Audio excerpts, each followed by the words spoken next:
بسم اللہ الرحمن الرحیم اللہم صلی علی سیدنا و مولانا محمد وعلی آل سیدنا و مولانا محمد وبارک وسلم۔ آج ہم بات کریں گے جناب حضرت رابعہ بصری علیہ رحمہ کی ذات مبارک پہ۔ حضرت رابعہ بصری 95 ہجری کی بابرکت رات میں بصرہ کے ایک نیک سیرت انسان اسماعیل کے گھر پیدا ہوئیں۔ گھر میں 3 بیٹیاں پہلے سے تھیں، اس لیے آپ کا نام رابعہ یعنی چوتھی رکھا گیا۔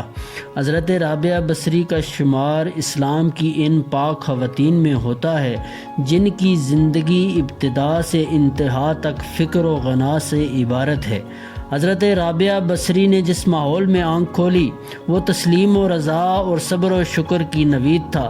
آپ کے والد محترم زمانے کی سختیاں سہتے، فاقے کرتے، نت نئے مصائب و آلام برداشت کرتے، مگر زبان سے کبھی شکایت نہ کرتے اور نہ ہی کسی سے دستے سوال دراز کرتے۔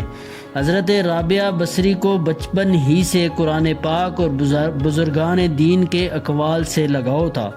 حضرت رابعہ بصری کی عمر ابھی 5 برس ہی تھی کہ والدین کا انتقال ہو گیا۔ ان دنوں بصرہ میں ایسا شدید قحط پڑا کہ بھوک سے لوگ ہجرت کرنے پر مجبور ہو گئے۔ ہجرت کے دوران آپ اپنی بہنوں سے بچھڑ گئیں۔ ایک ظالم انسان نے انہیں پکڑ کر ایک دولت مند کو فروخت کر دیا۔ وہ ان سے تمام کام کرواتا تھا۔ آپ دن کو روزہ رکھتی، گھر کے کام کاج کرتی، رات کو عبادت الہی میں بسر کرتی۔ ایک دن رات کو عبادت میں مشغول تھیں تو ان کے مالک نے دیکھ لیا۔ وہ یہ سارا منظر دیکھ کر پریشان ہو گیا۔ صبح اٹھ کر اس نے آپ سے معافی مانگی اور آزاد کر دیا۔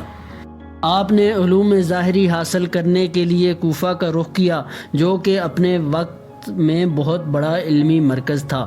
وہاں سے پہلے انہوں نے قرآن کریم حفظ کیا، اس کے بعد فقہ اور حدیث کی تعلیم حاصل کی۔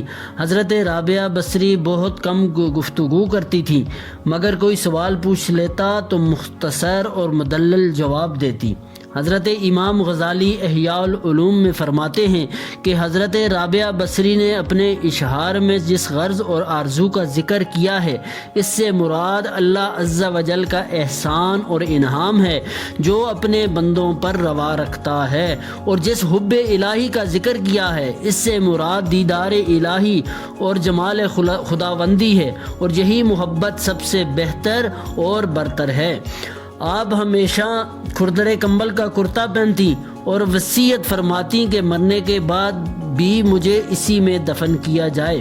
آپ فرماتی کہ قرب الہی عز و جل کے لیے یاد الہی عز و جل سے بہتر کوئی چیز نہیں۔ آپ فرماتی تھیں کہ اللہ عز و جل سے قناعت پسند دل مانگو کہ یہ بہت بڑی نعمت ہے۔ ایک مدت تک لوگوں کو راہ حق کی روشن شاہراہ پر گامزن کرنے اور حق و صداقت کی راہ پر چلتے رہنے کی تلقین کرنے والی یہ عظیم شخصیت حالت نزع میں تھی۔ بصرہ کے نیک دل عوام عیادت کی غرض سے آئے ہوئے تھے۔ اچانک حاضرین سے مخاطب ہوئیں کہ یہاں سے ہٹ جائیں اور ملائکہ کے لیے جگہ چھوڑ دیں۔ کچھ دیر تک گفتگو کی آواز آتی رہی۔ جب آواز آنا بند ہو گئی تو لوگوں نے دیکھا کہ حضرت رابعہ بصری کا وصال ہو چکا تھا۔ 185 ہجری میں آپ کا وصال ہوا۔ آپ کی سیرت، کردار، حتیٰ کہ آپ کی پوری زندگی مرد و خواتین کے لیے مشعل راہ ہے، اور ہمیں یہ پیغام ملتا ہے کہ خواہ مرد ہو یا عورت، اسے ہر حال میں اللہ عز و جل کی بندگی اور محبت کا حق ادا کرنا ہے۔ اللہ عز و جل کی ان پر رحمت ہو اور ان کے صدقے ہماری بھی بخشش ہو جائے۔ آمین یا رب العالمین۔